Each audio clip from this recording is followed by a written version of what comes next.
My wife said she'd frame me for SA after I discovered her affair, so I installed cameras around the house to catch her in the act and won everything in court.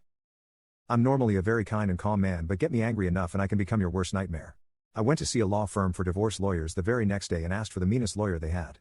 I live in an at-fault state, so my wife was screwed the moment I had her affair on camera. The lawyer was initially apprehensive that I wanted to hire him so quickly until I explained the situation in more detail and even showed him some of the video footage. That's when he got a devilish grin, and we shook hands. He said he'd start right away because this was the kind of case divorce lawyers love to dig their teeth into. I had my wife served a few weeks later on a day I was working from home and the kids were in school, the eldest in kindergarten and the youngest in preschool. The papers were delivered right to my wife's hands by the local sheriff. The cameras caught it all. She looked scared while she opened the envelope, read the contents, and then lost her mind. She came running into my office to scream at me, but I remained cool and calm. I was already completely mentally checked out of our marriage. My wife wanted to argue. I just told her I made up my mind and I wanted her out of my house. I'm the only one who's ever paid into the mortgage. She screamed at me that I can't do this to her and then actually threatened to tell people who laid hands on her if I take her to court and get me fired from my job. I told her to go right ahead and make up any lie she wants, it won't help her. It's not like she wasn't planning on screwing me over since she's pregnant with her AP's baby anyway. She went wide-eyed and asked me how much I knew. I just said I knew enough and told her once again that I wanted her to leave.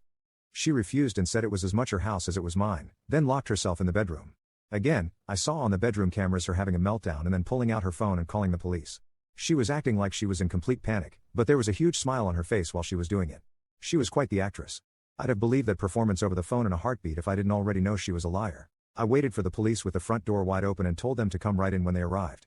They were initially ready for a showdown, but the house was clean, and there were no signs of any sort of fight. My wife came running out of the bedroom and grabbed the vest of one of the officers while crying and saying I was a crazy person. I asked one of the other officers to let me show them evidence of what was really going on, and he agreed, which really startled my wife as she was not aware that I'd recorded her. I showed the officer the footage from the cameras on a laptop of my wife saying she'd make stuff up to ruin my life, and then the footage from the living room after she ran out of my office and into the master bedroom down the hall, and then the footage from the camera in the bedroom of her calling the police and lying. I'd recorded it all and from multiple angles, no less. Even though she claimed to the police I'd hit her, there was not only no marks on her but the cameras all around the house showed a completely different story. Then I handed the police a thumb drive and said it had all the video footage they needed of her calling them under false pretenses. My wife, even in the face of all this, stuck to her lie of saying I was constantly laying my hands on her and essayed her and even tried to say the recordings were illegal and therefore inadmissible. But I pointed out they are legal because they were security cameras inside of my own home and not recorded in public. My wife looked to the police and told them to do something, to which they did. She was the one put in handcuffs and she started bawling like a child.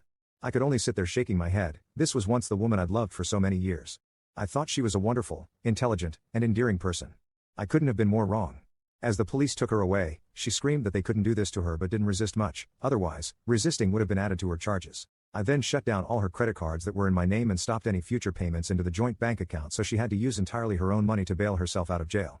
She'd saved plenty all those years she was still working while the mortgage was only on me, so she was anything but broke.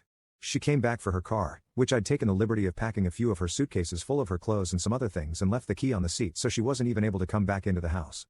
My wife's parents did come to speak to me a day after she got herself out of jail. Initially, they only had the backward story she told them, which was basically the same thing she tried to tell police. Her father, especially, was ready to tackle me to the ground. Old as he is, he's big and strong. But when I asked him if he knew anything about my wife's affair or her pregnancy, he looked very surprised and gave me the chance to explain myself.